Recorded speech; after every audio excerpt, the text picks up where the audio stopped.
Losing a job even once can be tough for some people, but this man got fired 11 times in a single year. His wife felt heartbroken for him each time and understood his struggle. But that was before she discovered the real reason he kept losing his jobs. The day Marcus got fired for the 11th time was hard to miss. He came home, slammed the door, and collapsed on the couch with a heavy sigh. His wife, Shannon, heard it all and asked what had happened, not knowing the craziness that was about to unfold. Marcus had a vein popping out on his forehead, something Shannon knew only happened when he was really upset. He turned to her and explained he had been fired again. The company was downsizing and shutting down his department, which meant he lost his job. Again. And I had just started, he said. Shannon looked at him with sadness, sitting down beside her defeated husband. She tried to comfort him, but inside, she was starting to worry. With another job gone, how would they pay the bills? How would they cover the rent? After a long pause, Shannon asked if she needed to help out more and even offered to take extra hours at work. But Marcus didn't want that. He wanted to be the one to provide and assured her he had plenty of money. His tone became more irritated, and Shannon could tell that talking to him wouldn't help. She walked away, but his last comment left her wondering. He hadn't held a job for more than a month in the past year. How was he managing to pay for everything? 2 days after that tense moment, Marcus found another job, just like he always did. His persistence amazed Shannon, but she couldn't shake her curiosity about how he kept getting hired so quickly. These lingering doubts eventually led to a difficult confrontation between them. Marcus was an old-fashioned type of guy who always kept his work and private life very separate.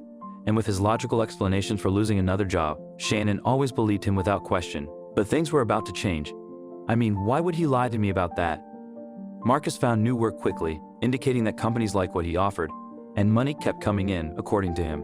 Shannon never received any late payment letters, so she never had a reason to doubt him.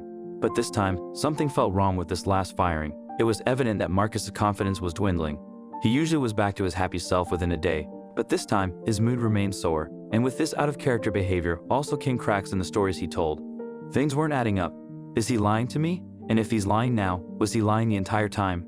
Shannon grew suspicious of her husband's behavior and started noticing small details she'd missed before.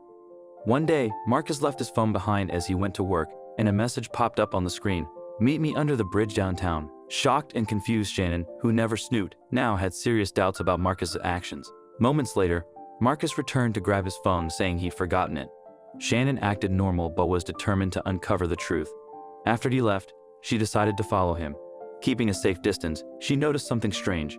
Marcus wasn't heading to his job. Instead, he was driving downtown, making her wonder what he was really up to. During the drive, Shannon's mind had time to reflect, and when she added things up, her worries increased tenfold. They had a nice house and drove 2 cars, and she never had to pay for anything. He was the provider, and she only worked for fun money. How was he affording all of this? Eventually, after about 45 minutes, Marcus stopped his car in an abandoned parking lot downtown. The surroundings looked gray and grim, but apparently, this was where he needed to be. Shannon drove a bit further, parking her car on the side of the street, and then she continued her pursuit on foot. Marcus seemed more nervous while walking. He looked around a lot as he navigated the streets, making following him much harder. There were times when Shannon just managed to hide behind buildings or dumpsters in time to avoid being spotted. It was the behavior of a man hiding something, but what was it? After driving through a few more damp streets, Shannon spotted the large bridge mentioned in the text. Staying low by the riverbank, she watched as Marcus moved underneath the concrete overhang. A shadowy figure approached him, and after a few minutes, they stepped into the light. It was a dirty, disheveled man. What does Marcus want with him? Marcus seemed nervous, looking around often. Then, he pulled a small package from his bag and handed it to the man. This all felt shady to Shannon, and it didn't stop there. Throughout the day, Marcus met with at least a dozen people, all looking filthy and suspicious. Each time, he handed something from his backpack to them. Shannon followed discreetly, through alleys and dark corners, wondering if Marcus had been doing this all year. It felt like he was caught up in something illegal, but she didn't know what or why. But that question mark would soon be answered, because when the end of the afternoon neared, the goose chase got a different dimension. Mark suddenly got in his car, a thing he had not done all day. And then Shannon remembered something. Mark always came home from work around 5. He's heading back, she thought. That's when the goose chase turned into an actual race, with Shannon wanting to be the one who won it.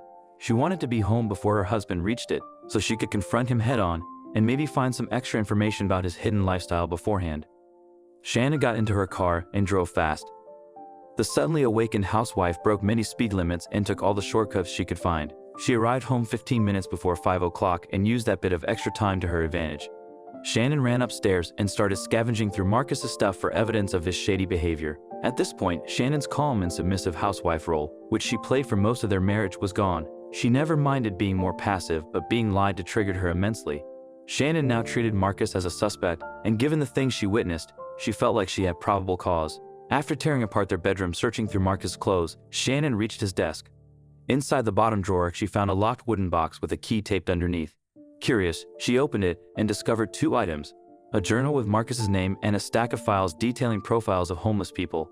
Confused by why Marcus would be researching their backgrounds and skills, Shannon hoped the journal would explain. The journal revealed Marcus's deep regret and money troubles.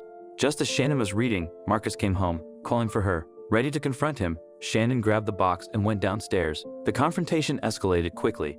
Shannon accused him of lying and shady dealings, and Marcus, in tears, confessed that he had been struggling to provide and followed his passion. But Shannon angrily assumed his passion was dealing drugs and using homeless people, saying, "Don't deny it. I followed you and saw everything." Marcus looked up at his wife with confused eyes. None of what she said made any sense to him. "Drugs? I'm not dealing any drugs." Marcus wiped away a few tears and asked his wife if she had read the journal in her hand. "And have you read all of it?" Shannon looked down and admitted that she had only been able to read the first few pages before he got home. But what difference does that make? Shannon was still filled with adrenaline and rage, but then Marcus encouraged her to read the rest of the book. Shannon hesitantly replied and opened the cover, and that was when the truth about everything came to light. This time Shannon's eyes saw all the pages, and when she was finished, she started crying too. She looked at her husband in disbelief because she suddenly saw him in a whole new light. "Who could you not have told me?" Marcus kept things from his wife, but it wasn't what she thought. Marcus was, in fact, fired from work 11 times during the last 12 months. There was never any downsizing or other excuses for him having to leave, though it was all his own doing. But Marcus had a good reason. The reason for it was all written down in his journal, but Marcus wanted to explain in his own words. "It started about a year ago when I walked home from work. I worked downtown, and we were doing well financially, but during the walk, I saw so much poverty all around me. It broke my heart to see these people struggling while we had such a blessed life. And that's when Marcus secretly began a business of his own, where he tried to help these homeless people. His own skill set was recruitment and consultancy, and he used this to give homeless people a second chance at life. He contacted hundreds of businesses around town and explained his idea. As a result, he found success with a couple of them. The homeless people he helped flourished and regained their livelihoods. It felt great, and after that I put all my time and effort into this project, even though it paid almost nothing."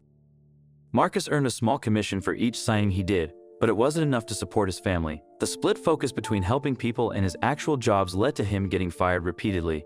He admitted to Shannon that he couldn't stop helping others and had taken large lumps just to cover rent and groceries. "I'm so sorry," he said.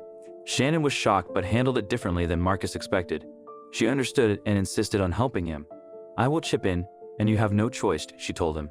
They sold their house and second car, moved into a smaller apartment, and used the extra money to pay off Marcus's debts and fund his business. With Shannon's help, both financially and with ideas, their business took off. Within a year, they were successful, employing many people and earning enough income together